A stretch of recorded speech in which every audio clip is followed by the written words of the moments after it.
And these are the mailers that Mom made.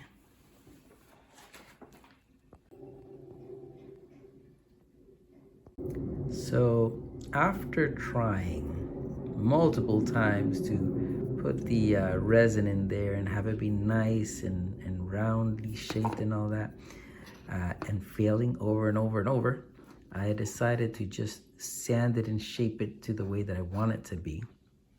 And then I'm going to use like a spray enamel, clear glossy one on it. I'm hoping that works. I'm testing it on this because this one was okay. And so I scratched it up a bit and sanded it and made it nice and round. And then I sprayed it with the enamel. So just waiting for this to finish drying so I can have like a final, like 100% sure this is gonna work before I do it here.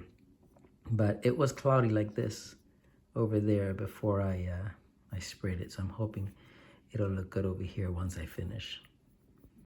Well, that's as good as I could get it after shaping it through sanding and putting some sealant on it. But unfortunately, I feel like the pink is coming through the white too easily. I think the resin is being absorbed by the paper and it makes it see-through and the pink comes through. So I'm going to end up just taking these back off and 3D printing black in there and then painting with white paint and blue and see if that makes a difference. Here it is. Just kind of clean it up a little bit and paint it and stick it in the curvy face. Well, they're painted now. I think I might have to fix the edge here a little bit, but it looks okay, I think.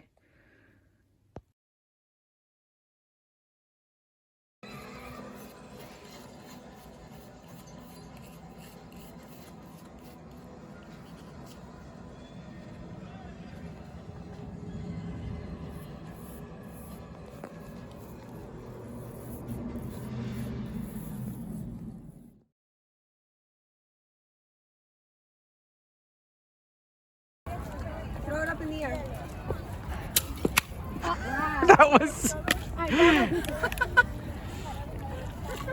What was it?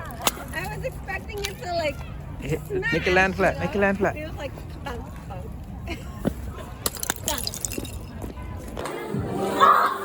You did it.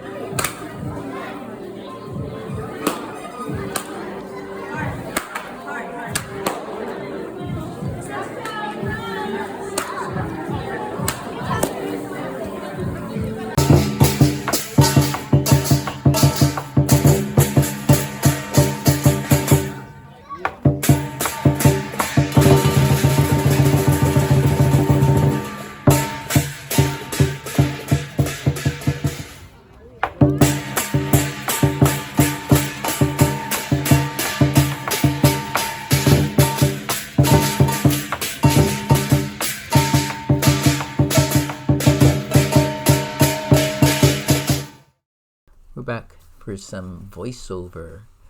So here, Linda, she's a big fan of the Bills and their quarterback, Josh Allen. So she asked me to make some earrings that show the number 17. And since we're trying to get the company going, I thought it would be a cool idea to make these and put it up on the website. After I did it in Inkscape, I brought that into Blender. In Blender, I used geometry nodes to give it an extrusion and also to create booleans so that I can print this in two parts. So it's going to be a blue frame and a white inside. I like doing things with geometry nodes now because I feel like if Linda asks me to change something, I can easily change it, or at least that's the hope. I don't think it's ever easy, but anyway, here I'm just fiddling with the way everything looks, and I'm not leaving any tolerances for the 3D prints, even though I should, because whenever you 3D print something, it either grows or shrinks depending on the heat or the cooling. So having two things print separately like this doesn't always work well. And here I'm going through just to grab the inner white piece, the 17 piece, and I'm going to print that. So I slice it up in the slicer and send it to print, and then I go back to the computer and add a ring for the earring loop. I think it's called a jump ring to attach to. So here I'm just creating that in 3D and then adding it to the 17. And I don't bother creating a boolean here because when it's brought into the slicer, it slices it together. So here I'm just going to bring it in. It's the wrong size. Here we go. Bring it in and slice that, and then send that to print as well.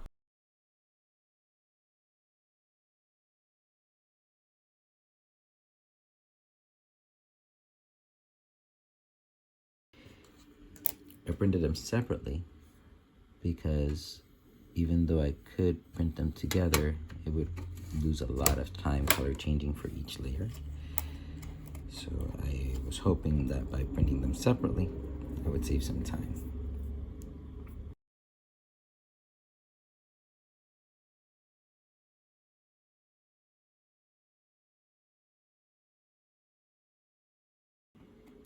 And this might be a problem there, because that's a floating piece and that actually should have fallen off. I'm surprised it's still there, but I think I'm just gonna put this guy in it and take that little blue piece out and not worry about it.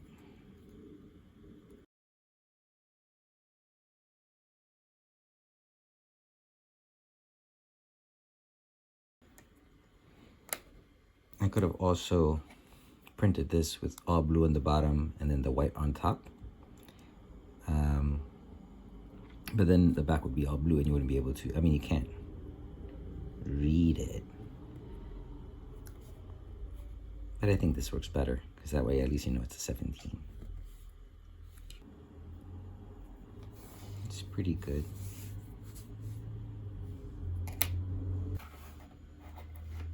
Now I have to make this into an earring. So I have a few parts for that.